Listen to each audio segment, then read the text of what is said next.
¿Qué tal, amigos cibernautas? Muchas gracias por seguirme en este espacio dedicado a la aventura y la exploración urbana, así como de grandes pasajes en la historia para conocer mejor el México en el que vivimos hoy. ¿Ustedes se han cuestionado por qué cada 5 de febrero estamos de puente? ¿No?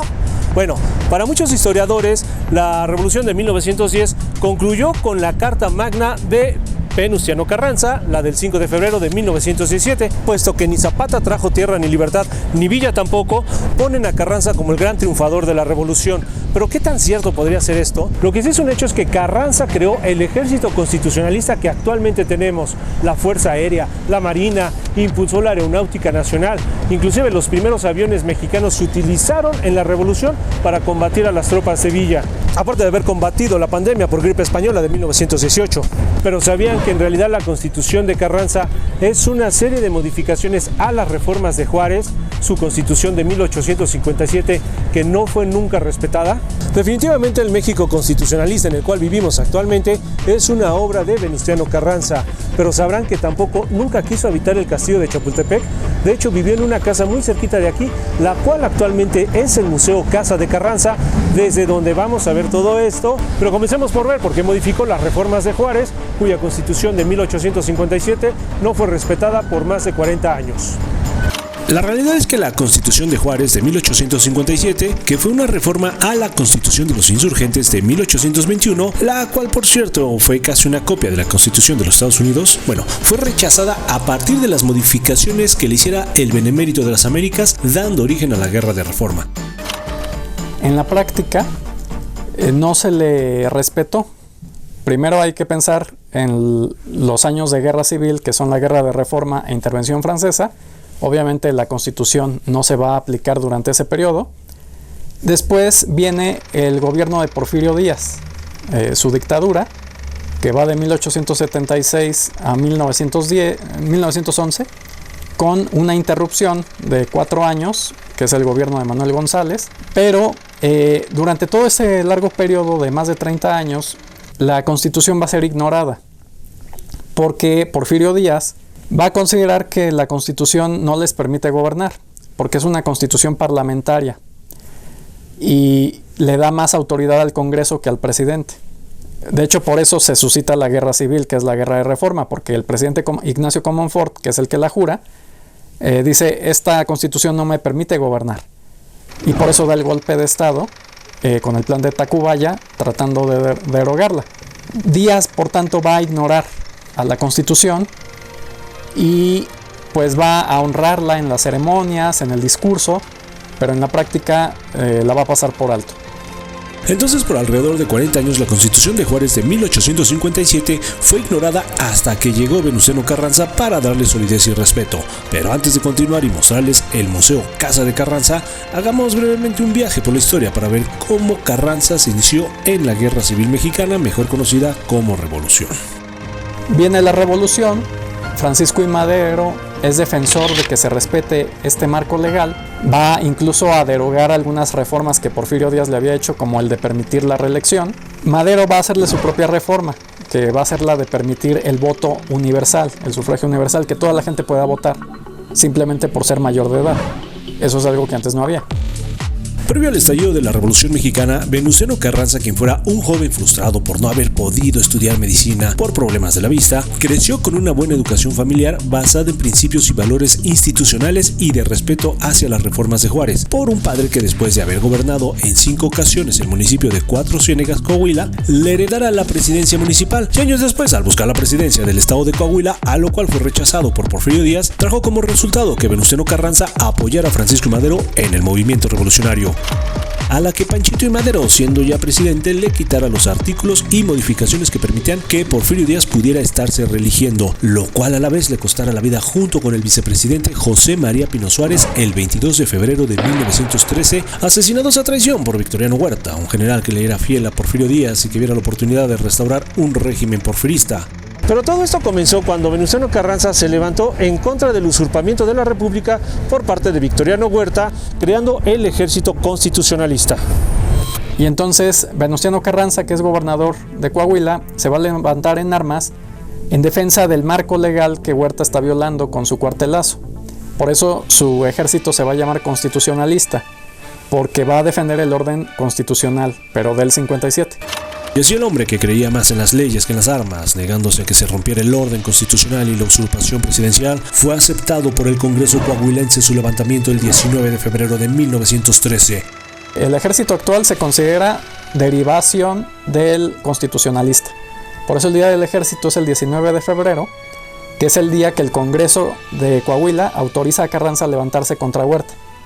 Los militares consideran que ese es el día de su nacimiento, proclamando en ese mismo año el Plan de Guadalupe el 26 de marzo, donde no reconocía al nuevo gobierno, convirtiéndose en el primer jefe de la revolución, aliándose con Pablo González, Francisco Villa y Álvaro Obregón, a iniciar una campaña militar e insurgente en contra de los huertistas, quien tampoco habían sido reconocidos por el presidente de los Estados Unidos, Woodrow Wilson, pese a que el usurpador asesino de Madero fue apoyado por el embajador estadounidense Henry Lane Wilson en la conspiración que lo llevó al poder. Sin embargo, para diciembre, cuando él ya está en Sonora, él va a dar un discurso en el Ayuntamiento de Hermosillo, y en ese discurso él va a dar a entender que, entre otras cosas, su proyecto revolucionario va a implicar el dotar a México de una nueva constitución.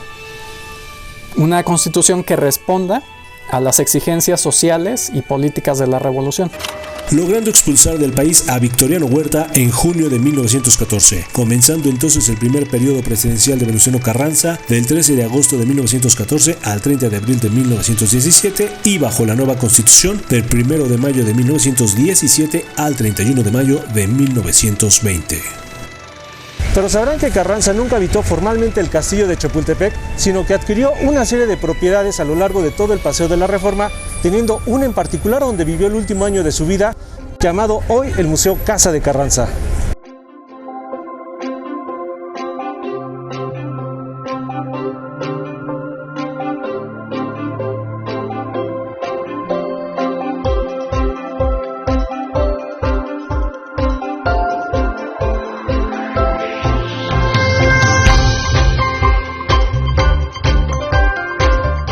Ubicado en la calle Río Lerma, número 35, esquina Río Amazonas, en la colonia Cuauhtémoc, casi a un par de cuadras enfrente de un concurrido centro comercial en Paseo de la Reforma, es una maravillosa casa que nos hará viajar al pasado, donde podrán descubrir desde cómo vivía el primer jefe de las Fuerzas Armadas de la Revolución Mexicana, así como que era un amante de la cocina, donde prefería comer ahí pese a tener un gran comedor, contando con piezas artísticas donadas a este inmueble. Desde Gerardo Murillo, mejor conocido como el Dr. Atl, el caricaturista e ilustrador Ernesto García Cabral y el artista plástico Raúl Anguiano, hasta documentos muy importantes de la época que se encontrarán en este museo, que parece una casa de ensueño.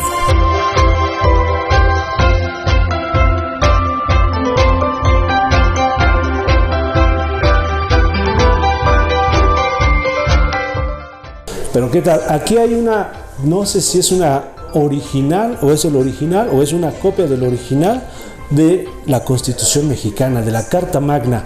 ¿Qué tanto saben de la Constitución mexicana? O sea, es el máximo documento por el cual nos regimos actualmente. Es cierto que ha tenido una serie de modificaciones, aunque es la base de las leyes por las cuales actualmente estamos atravesando y viviendo. Es decir, las bases sólidas, legales y legislativas por las cuales vivimos actualmente, que derivan muchas otras leyes, hasta para tu multa que te ponen en la carretera o en el coche, se derivan de esta gran Carta Magna que hizo Venustiano Carranza. ¿Qué tanto sabes de la Constitución mexicana?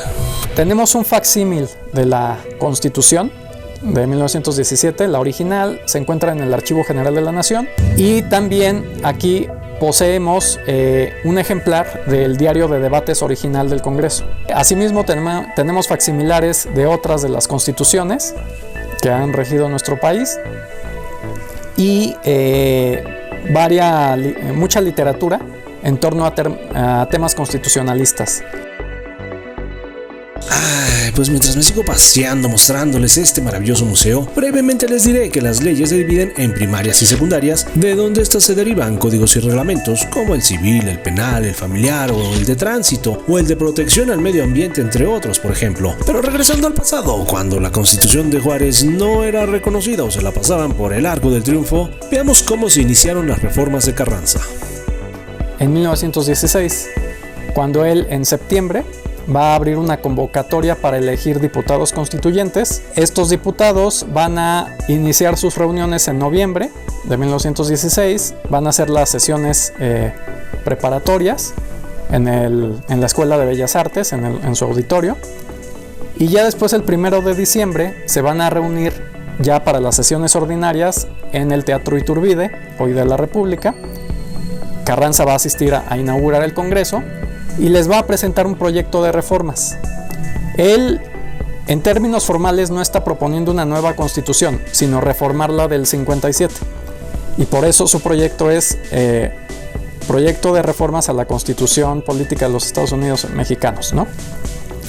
Consideramos que es una nueva constitución porque los cambios que se le hacen a la anterior son profundos, pero bueno, técnicamente nuestra constitución es en realidad la de 57 reformada. Carranza propone su proyecto y es lo que van a discutir los diputados a lo largo de 2 meses. Carranza les pone 2 meses como límite.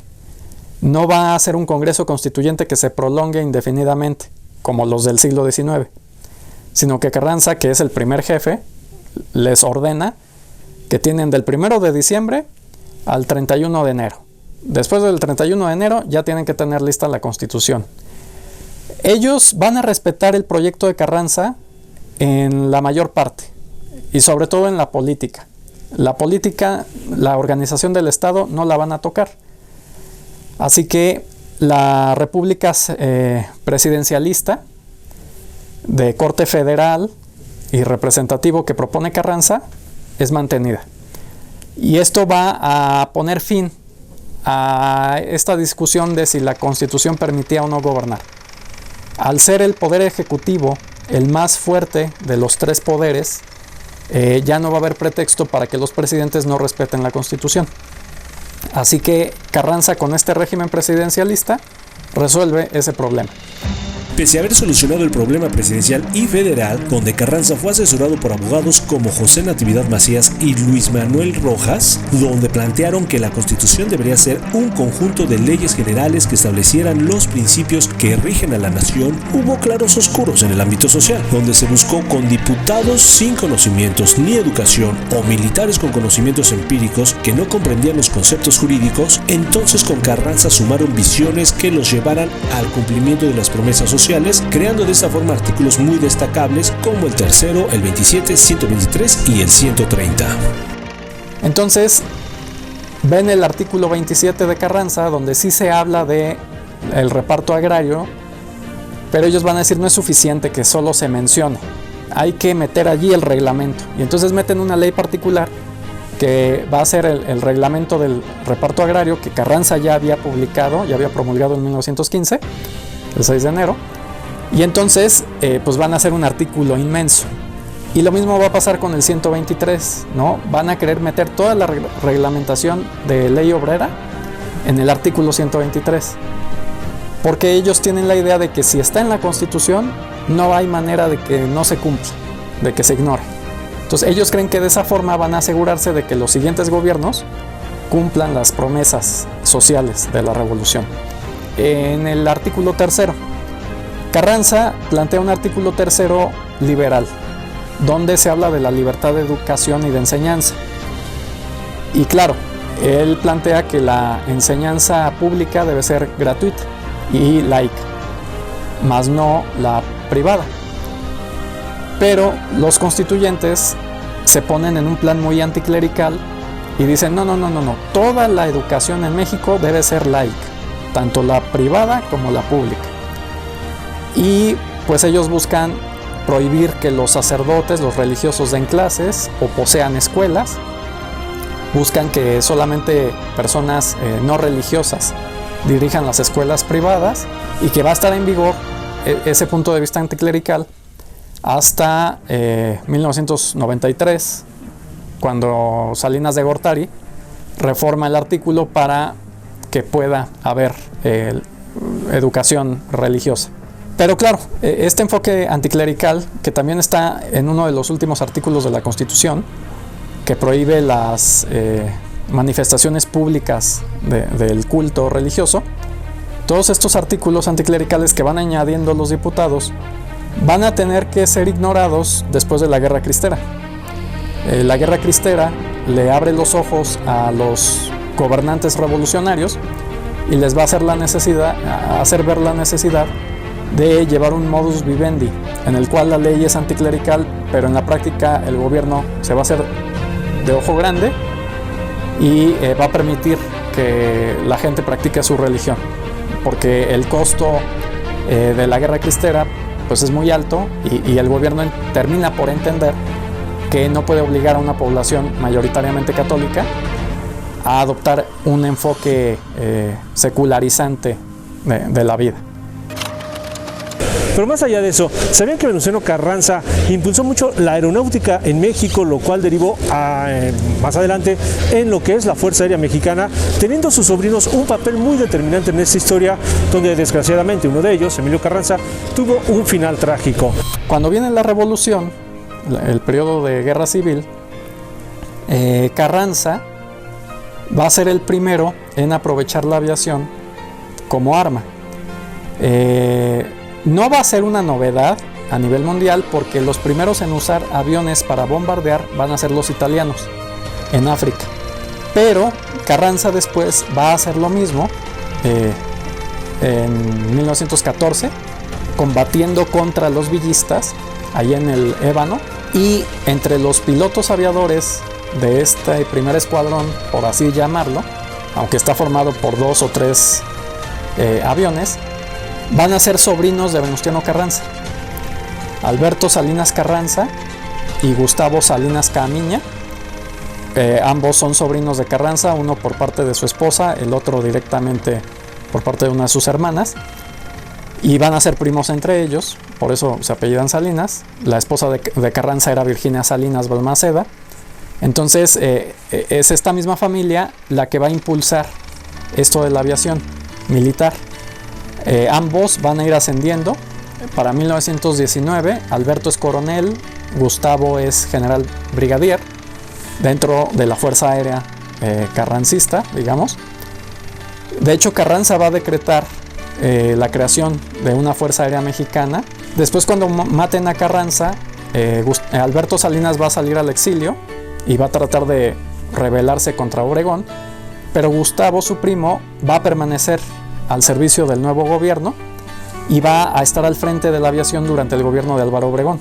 Y lo interesante es que en los años 30 va a haber otro miembro de la familia Carranza, que va a ser Emilio Carranza, un sobrino nieto de don Venustiano, que va a ser el militar, piloto aviador militar, pero que va a tratar de hacer proezas aéreas, y va a hacer un vuelo amistoso de la Ciudad de México a Nueva York por ahí de 1931. Lamentablemente va a morir en un accidente de regreso porque había muy mal clima. Él lo sabía, pero se dice que por envidia, como lo reciben como héroe allá en Nueva York, le da envidia al secretario de guerra, ya de Plutarco Elías, bueno, de Pascual Ortiz Rubio, que es Joaquín Amaro, y él le va a ordenar a Emilio Carranza que se regrese aunque haya mal clima, provocando su muerte.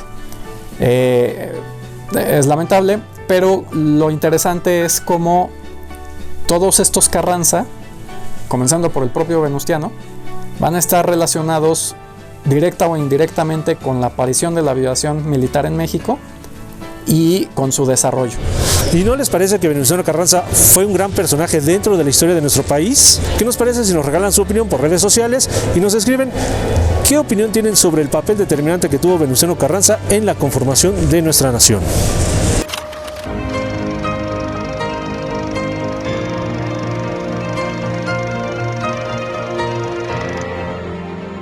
Bueno, pues estas y otras historias son las que podrán venir a conocer aquí en el nuevo Museo Militar de la Aviación de la Fuerza Aérea Mexicana en Santa Lucía, Estado de México.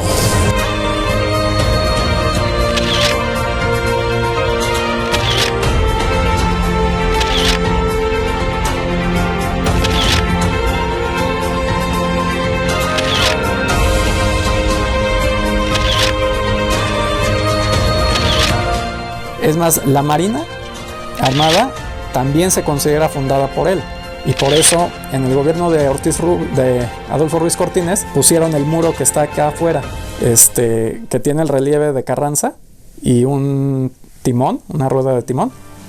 Lo trajo la Marina para conmemorar el centenario del nacimiento de Carranza en 1959. Entonces, sí, las Fuerzas Armadas se reconocen como fundadas o establecidas por Carranza.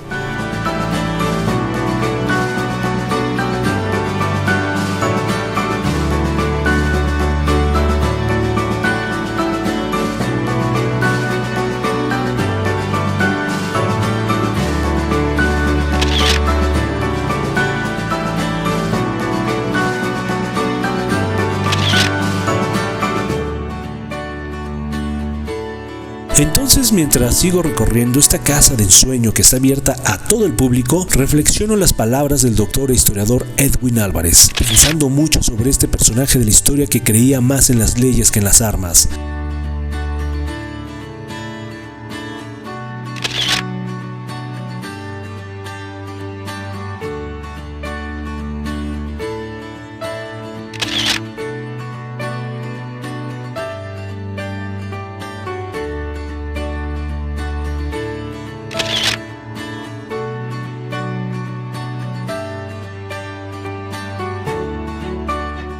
Es verdad que para algunos tenía sus claros oscuros. Se dice que el término carranciar era sinónimo de corrupción. Pese a que Carranza no robaba, pues tampoco dicen que no hacía nada en contra de los que lo hacían. Pero recordemos que estábamos en tiempos de guerra y no de paz como ahora.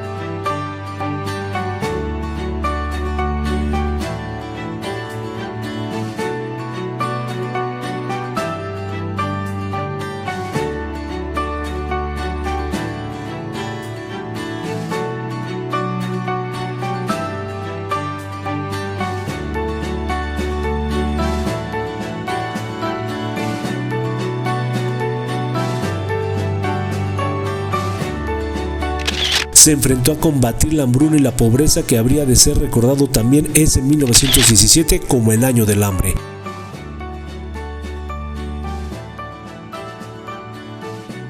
Combatiendo además una pandemia peor que la que hoy estamos viviendo por el COVID-19, que fue la gripe española de 1918. Y sin embargo, aún así le dejó a todos los mexicanos una gran herencia, el México de leyes en el que hoy vivimos. Sacrificando su vida por ello, sacrificando su vida por sus ideales, sacrificando su vida para darnos libertad de estudiar, de no estar sujetos bajo el dogma, que se llevaran a cabo las reformas de Juárez, permitiendo a su vez la libertad de culto.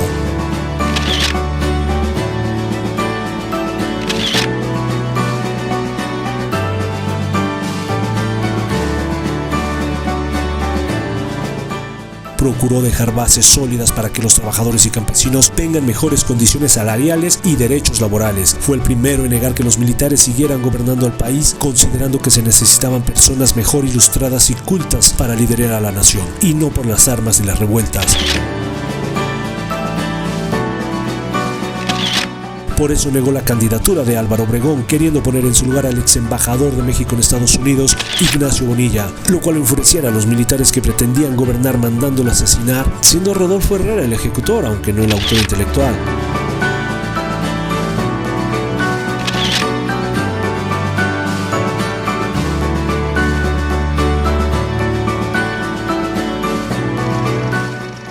Y aún hoy en día hay personas que creen que Venustiano Carranza se quitó la vida por sí mismo.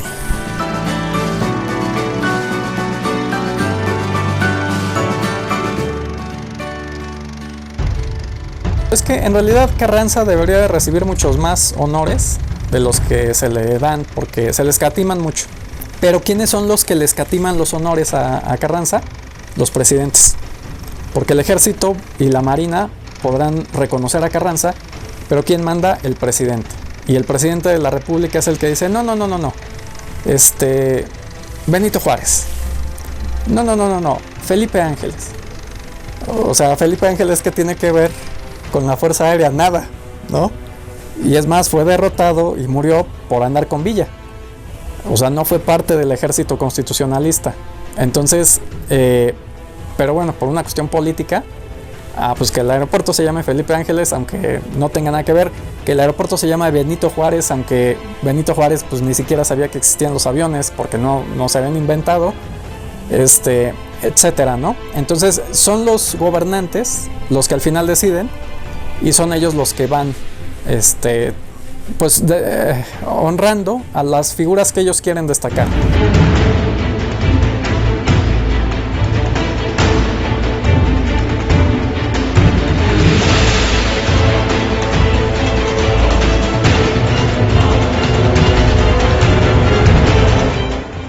Así es como varios historiadores colocan a Carranza como el gran triunfador de la Revolución Mexicana, puesto que ni Zapata dio tierras ni libertad, ni Villa tampoco. Carranza sí generó el México constitucionalista en el cual vivimos actualmente. Aunque en mi particular punto de vista, yo considero que es con la llegada de Lázaro Cárdenas cuando expulsa a Plutarco Elías Calles del país. ¿Ya se conocían esa historia? ¿No? Bueno, pues se dice que durante un año Lázaro Cárdenas estuvo bajo el rigor de Plutarco Elías Calles, bajo el maximato que generó Plutarco Elías Calles, es decir, él gobernó su periodo presidencial y posteriormente los siguientes presidentes él los seleccionaba. Y se dice que en realidad el presidente solo estaba de adorno en Palacio Nacional, mientras que quien verdaderamente gobernaba era Plutarco Elías Calles en su casa en la colonia Anzures, también muy cerquita de aquí, por cierto. Pero fue cuando un año después de llegar al poder Lázaro Cárdenas lo expulsó. Entonces se dice que los agentes del gobierno de Lázaro Cárdenas llegaron a su casa de Anzures, muy cerquita de aquí por cierto, le tocaron la puerta, él salió aún en pantuflas, bata, el periódico que estaba leyendo y su café y le dijeron: señor, acompáñenos por favor. Lo subieron a un vehículo, lo llevaron al aeropuerto y lo mandaron exiliado a Estados Unidos.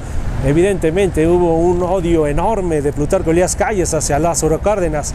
Entonces yo considero que ese es el pasaje con el cual se le podría dar fin a la Revolución Mexicana, donde finalmente triunfaron las leyes sobre las armas, donde por medio de los principios de la Constitución que buscaban regir una serie de principios y valores que garantizaran el beneficio social, donde sí les dieron tierras a los campesinos, concluyó ese pasaje de la historia. Lamentablemente Venustiano Carranza tampoco se escapó de tener el mismo destino que Zapata y Villa, siendo aún muy cuestionable si en verdad lo traicionaron y asesinaron o él se suicidó. Y actualmente los restos de todos ellos se encuentran en el Monumento a la Revolución, donde yo me pregunto por qué están ahí. A ver, Villa no quiso a Carranza y Carranza tuvo sus diferencias con Villa. Cárdenas no quiso a Plutarco y Plutarco no quiso a Carranza. Plutarco y Cárdenas no quisieron a Carranza. Entonces yo me pregunto, ¿los restos de todos ellos a veces no se estarán peleando estando ahí todos juntos hoy en día?